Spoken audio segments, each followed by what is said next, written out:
Hi, my name's Keith Cooper from Northlight Images, and this video is just a short video because somebody asked me again about the GFX100 Mark II versus a GFX100S versus the original one, and the bit about were Fuji hiding features? Were they promoting features which didn't exist?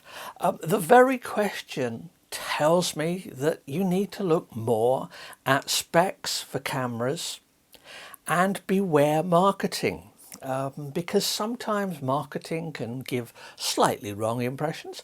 I won't say it's deliberate, but there are certain times that if somebody takes a certain impression from looking at some marketing materials, then that's their carelessness perhaps, or something like that. Now, I should say up front that I use GFX100S here at the moment. And I found in testing it, looking at the GFX100 Mark II, yes, the video's better, the autofocus is better. Not that I don't personally use autofocus, because I was testing it with the new tilt shift 30mm lens, which is excellent. The electronic viewfinder is better, but I'm not entirely convinced that my eyesight made the best use of that. It certainly didn't help me focus the manual focus tilt TS 30mm any better, because that is a manual focus lens, no autofocus, so you need whatever aids you can get for doing that. But all of those things were things I would have got by just having a look at the specs. So yes, if you've got a GFX50 or something like that, then the 100 Mark II is a distinct update. But you might equally say that the 100S, this one here, if you get one of these second hand with, and you'll find quite a lot of them with relatively low shutter counts, because people have decided they want to get this and then they thought, oh, it's not for me. They've realised that spending money and buying new kit didn't make their photography massively better. Gosh, what a surprise. Something I say regularly in these videos in looking at stuff. And I'm going to come back to this in a bit about some printing as well. But really, why were you surprised that there were differences between the two cameras? Yeah, sure, if you shot fast burst rate on the 100 Mark II, I believe it dropped from 14-bit to 12-bit. The number of people beyond professional camera testers who would notice that, and it would be of the slightest relevance, are few and far between. But if you're looking for burst rate and things like that, then medium format might not be what you want. I like this because of the quality of the images and what I can do with them in processing, the dynamic range, what I can get out of it. That's what helps. It's 100 megapixels. Yeah, that's great, and that makes for some really nice big prints. But there's a lot more to that than just that. So the 100S here suits me fine. Would I get a 100 Mark II? No, I'm certainly not going to spend money on it. But I put a link to the actual video where I did a more detailed comparison between the two. But the question really sort of led me to think about was, is this another example of my photography is not good enough? If only I bought better kit, it would be better. Now, I'm never one to believe that getting good kit won't help your photography. Of course not. But if you've got a relatively basic camera and you get a really high-end camera, you might be lucky, you might get some real benefits out of it, you might find some interesting uses for it, but in general you work up to these things. To get the benefits from kit like this, you need to have quite a bit of photography experience to really be able to say, yeah, this has made a difference. I can see it in big prints and a few other bits and pieces, which why I've got this. But my Canon 5DS, which I've had since 2015, that still works fine. It does produces excellent shots. I still use it for some work. There's some things that it does better still than this one here. Makes no odds. It's about what you want to get out of your photography. How are you going to improve it? Now, for various personal reasons, which I've discussed elsewhere, my photography took a bit of a dip in the last few months, and I just didn't feel like going out much and doing much photography. Well, that's fair enough. We all go through things like this. I've looked at ways. I've taken, tried experimenting with some different lenses, doing different things, going places, taking some photos, and it'll turn around. It always does. But I never for once thought, oh, if only I went out and bought myself some new camera kit, that would solve all these problems. Of course it doesn't. But yeah, people still believe it. People still ask me about it. Should I get a better camera? Now, I mentioned printing as well. Now, this is the cameras. Here's when I took the tilt shift lens out into the woods somewhere and got some really nice pictures, which I can make some great big prints from. And that's where I really show the advantage. Yeah, prints though. Would buying a better printer make things better? Well, I've long said, and I recently did a video about what new printers might be on the way, might not be on the way, that merely buying a new printer to replace an existing working printer is unlikely to make that much of a difference.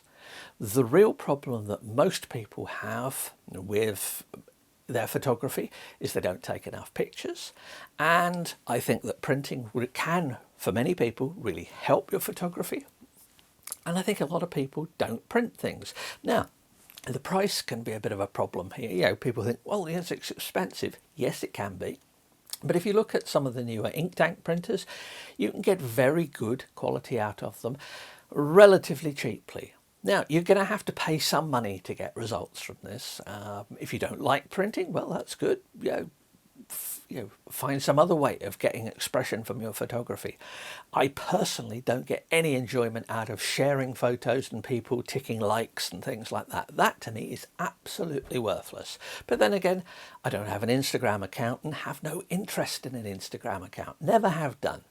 Never something that appealed to me. It's about finding what works for you. If that works for you, great. But in terms of printing, it's all about the pictures.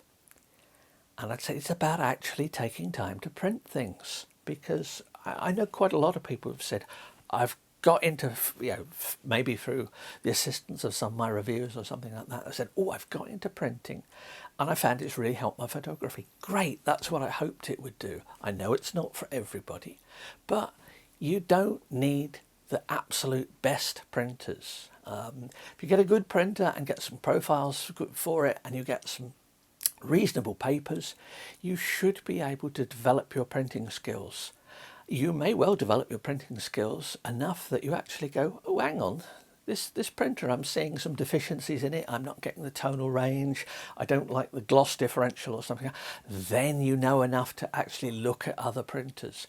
And it's about knowing enough to see the difference. And that comes right back to this kerfuffle I've seen about the specifications of the GFX100 II against other things. The information was all there in the specifications. Now, it's possibly easy for me to say because I can comfortably read camera specifications and look through them and so on. But there are enough reviews and things that go into details of it.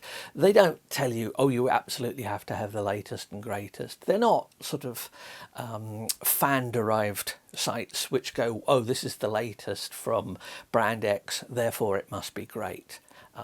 I've never had a strong attachment to brands. It doesn't make much difference. It's about getting the job done.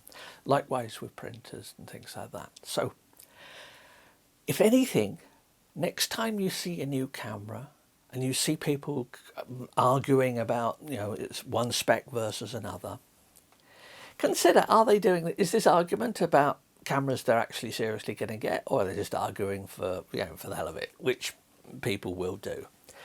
Are these specifications meaningful? Are they just arguing about marketing features? Same thing goes for printers. I'm looking forward to testing the P5300 at some time, which is a newer version of this, the P5000. It's a mix between a P5000 and P900, so should be capable of giving very good prints. We have got available now such good stuff, kit and software available, that if you're using getting new kit as an excuse for your photography not being good enough in some way, then you're deluding yourself. I think it's just, it's an excuse to buy stuff. Now, I don't mind buying stuff, happily buy new kit as well, and I enjoy using it. But I don't really believe for more than a fraction of a second when I start using a new bit of kit, oh, this has suddenly made my photography better, or a new printer, or whatever bit of kit I'm looking at. The thing is, beware of marketing materials, because that's a lot of what you see. I've got quite a few videos looking at this. By the way, I've got recently, if you've not seen it, I've now produced on this channel, I've only been doing it since about 2020, now produced over 500 videos. The indexing system and sorting system on YouTube is useless for stuff. So what I've done is created a complete index page which lists all the videos, the titles and what they're about, and they're all categorized into different categories. So types of printing, cameras, lens reviews, tilt shift, color management, all the stuff like that. I put a link to that up as well. So if you want to delve more deeply into any of this, and I've got lots of stuff like things like the business side of photography as well, have a look at them. But more than anything, don't be that bothered when you see arguments about the minutiae of specs and things. It really doesn't matter.